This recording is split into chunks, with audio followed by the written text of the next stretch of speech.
నమస్తే, welcome to today 18 news. రైతు దీక్షలో పాల్గొన్న దాసరి ఉష.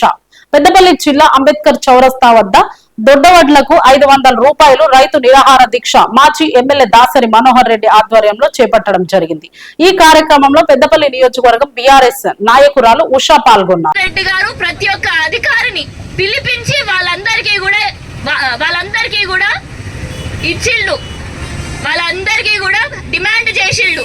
ప్రతి ఒక్క రైతుది రుణమాఫీ చేయాలి అని చెప్పేసి వాళ్ళందరికీ రూల్స్ అండ్ రెగ్యులేషన్స్ చేపట్టాలి అని చెప్పేసి చెప్పడం జరిగింది అని అన్నారు. కానీ ఎలక్షన్ల ముందు ఇదే రేవంత్ రెడ్డి గారు ఏమన్నారు?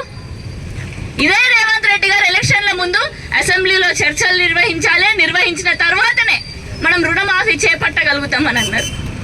ఎలక్షన్ల ముందు ఒక మాట, ఎలక్షన్లు అయిపోయిన తర్వాత ఒక మాట. మరి ఈ మాట మీద కూడా నిల్చుంటారా అని అంటే అందరికీ అనుమానమే. మరి నేడు ఒక తెలంగాణలో రానున్న రోజుల్లో ఒక సివిల్ వారే వస్తుందేమో అనే భ్రాంతులకి గురి చేస్తున్నటువంటి ప్రభుత్వాన్ని, కాంగ్రెస్ ప్రభుత్వాన్ని చూస్తున్నాం. మరి అట్లాంటి సివిల్ వార్ వస్తే నష్టపోయేది ఎవరు? రైతన్నలే, రైతు కూలీలే, కౌలు రైతులే, మధ్య తరగతి చిన్న తరగతి కుటుంబాలే. మరి వారన్నిటిని కాపాడుకోవాలనంటే ఉన్న ఏకైక పెద్ద ప్రతిపక్ష పార్టీ ఏది మన తెలంగాణలో లేడు.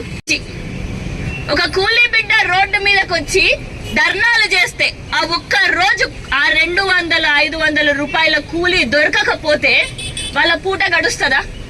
ఆ రోజు గడుస్తుందా? 500 రూపాయల ప్రతిరోజు వాళ్ళకు కూలీకి వెళ్తేనే ఆ రోజు ఆ పూట గడుస్తుంది. మరి అట్లాంటి స్థితిగతుల్లో నేడు ఆ కూలీ బిడ్డలు ఉన్నారు. నేడు వారందరూ కూడా రోడ్డు మీదకి వచ్చి ధర్నా చేసే విధంగా లేరు. ధర్నాలు చేస్తే అది ఆకలి చావుకే కారణమైతే తప్ప వాళ్ళు రాలేని స్థితి నేడు. అందుకనే నేడు వారందరి పక్షాన మనమందరం కూడా ఈ విధంగా కొట్లాడాలి. ఈ విధంగా ఈ రోజు మాత్రమే కాదు, రానున్న రోజుల్లో ప్రతిరోజు మన గ్రామంలో మనమే ప్రెస్ మీట్లు పెడదాం, మన గ్రామంలో మనమే మన రైతన్నకి కనువి కలిగిద్దాం. మరి ఇక్కడ ఉండే ప్రతి ఒక్క తెలంగాణ పోరాట వీరులని, యోధులని ఒక్కటే కోరుకుంటున్నా.